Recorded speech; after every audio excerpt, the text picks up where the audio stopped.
हम अब इस लेक्चर में हम स्टार्ट करेंगे oogenesis और oogenesis main formation of ovum. आप सभी को पता है कि ओवम कहाँ पे इसकी फॉर्मेशन होती है? Inside the primary reproductive organ of female, that is ovary. Ovary के अंदर होती है। और सबसे बड़ा डिफरेंस कि मेल में जो ओवम की फॉर्मेशन है वो आफ्टर प्यूबर्टी होती है और फीमेल में फीटल लाइफ में ही स्टार्ट हो जाती है। तो मैं थोड़ा सा फास्टली आपको ये रिवाइज करवाती हूँ किस तरह से होगा, कौन कौन सी स्टेजेस कब कब होंगी। तो यहाँ से स्टार्ट कर देते हैं। तो ओवरी जो है उसके अंदर जो सेल्स होती हैं, एग फॉर्मिंग सेल्स, जिनको हम कहते हैं oogonia। जो oogonia है ये भी सेम वे में जैसे हमने स्पर्मेटोजेनेसिस में देखा, in the same way oogonia भी यहाँ पे ये डिप्लॉइड है, ये डिवाइड करती हैं बाय माइटोसिस और ये अपना नंबर इंक्रीज करती हैं यहाँ पे 2n और 2n। बहुत ज्यादा oogonia, और ये oogonia फिर जो है सराउंड कर जाती हैं चारों तरफ से, इनको फॉलिकल सेल सराउंड कर लेती हैं। बहुत ज्यादा नंबर होता है oogonia का ओवरीज में।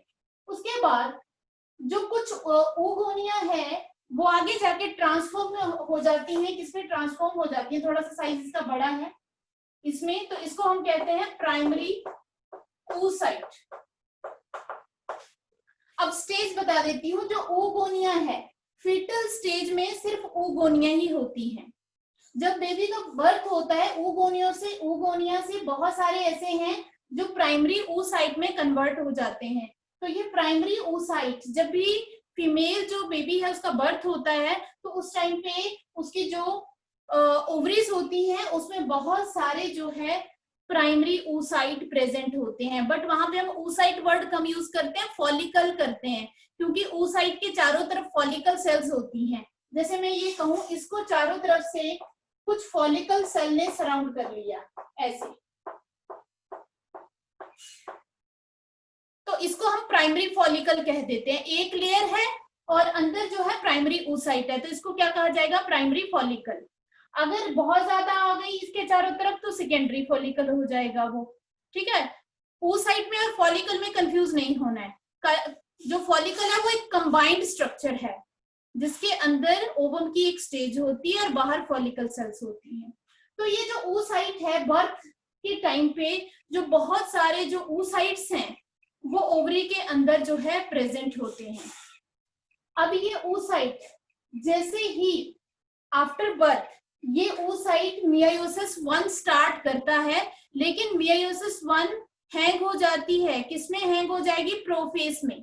प्रोफेस 1 यहाँ पे हो रही है मियोसिस 1, लेकिन ये प्रोफेस में ही हैंग हो जाएगी और आगे कंटिन्यू नहीं करेगी। आगे कंटिन्यू कब करेगी? जब प्यूबर्टी अटेन होगी।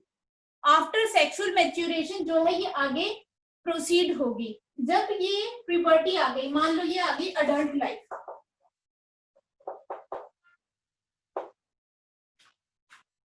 तो इसमें क्या होगा? मियोसिस 1 कंप्लीट हो जाएगी। मियोसिस कंप्लीट होगी तो 2 सेल्स बनेगी, इसको हम कहेंगे सेकेंडरी oocyte।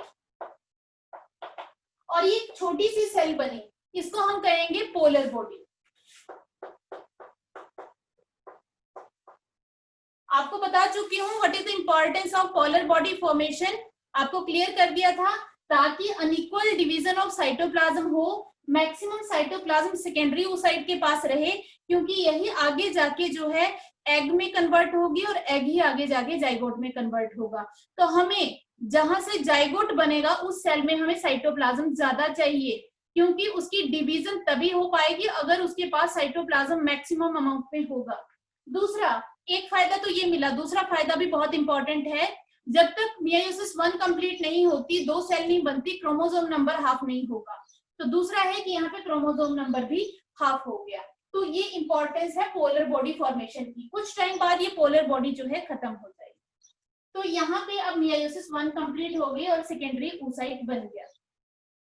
अब जब भी सेकेंडरी oocyte बनता है तो ओवरी के अंदर वो किस तरह का दिखाई देता है?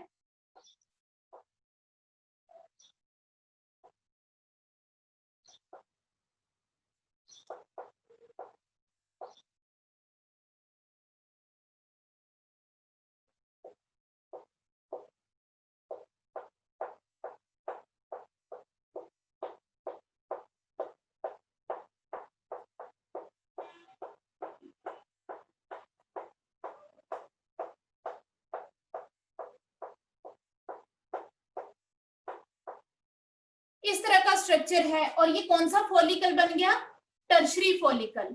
जब मियोसिस 1 कंप्लीट हो जाएगी तो टर्शरी फॉलिकल बनेगा और ये सेकेंडरी oocyte और इसके साथ में यहाँ पे एक पोलर बॉडी होती है, साथ में अटैच होती है जो बाद में खत्म हो जाती है और यहाँ पे एक कैविटी अपीयर हो जाती है फॉलिकल में, एंट्रम कैविटी। तो याद रखना है जो ये वाली स्टेज है ना वो यहाँ पे दिखा रखी है आपको, सेकेंडरी oocyte। और इसी के बाद ग्रेफियन फॉलिकल बन जाता है जो आपको डिटेल में मैंने नोट्स में आपको डिस्क्राइब कर रखा है, पूरी डिटेल आप वहां से देख सकते हैं। अब इसमें मियोसिस 2 स्टार्ट होती है। देखो इस स्टेज पे ओव्यूलेशन होगी, जो ओवम है वो ओवरी से निकल के ओविडक्ट में जाएगा, तो ओव्यूलेशन होती है। ओव्यूलेशन होने के बाद जो मियोसिस 2 है वो कहाँ पे स्टार्ट होती है, ओविडक्ट के अंदर, ध्यान रखेंगे इस बात का। ओविडक्ट के अंदर स्टार्ट होगी मियोसिस 2, लेकिन ये भी हैंग हो जाएगी इन मेटाफेज 2।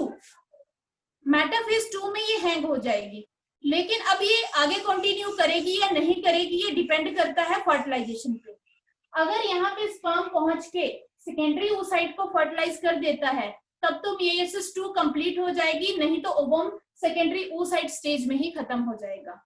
तो अब हम अज्यूम करके चलते हैं कि स्पर्म इसमें एंटर कर चुका है। जैसे ही स्पर्म एंटर करेगा, स्पर्म का न्यूक्लियस एक साइड में रहता है साइटोप्लाज्म में, तो इसमें जो है आगे प्रोसीड कर जाएगा और फिर बनेगा ooted और सेकेंड पोलर बॉडी। और ये सेकेंड पोलर बॉडी भी कुछ टाइम बाद खत्म हो जाएगी और ये बन गया अब ooted। ooted में 2 न्यूक्लियस होते हैं, एक स्पर्म का न्यूक्लियस और एक इसका अपना न्यूक्लियस, दोनों के दोनों हैप्लॉइड न्यूक्लियस होते हैं। फिर ये दोनों आपस में फ्यूज कर लेते हैं और फिर जाइगोट बन जाता है। तो ये प्रोसेस कहाँ पे होगी, ये फेलोपियन ट्यूब के अंदर होगी। तो ये तो थी प्रोसेस दैट इज oogenesis। तो ये डायग्राम बहुत इंपॉर्टेंट है, आप सभी को ये अच्छी तरह से आना चाहिए, ये प्रोसेस किस तरह से कंटिन्यू होती है।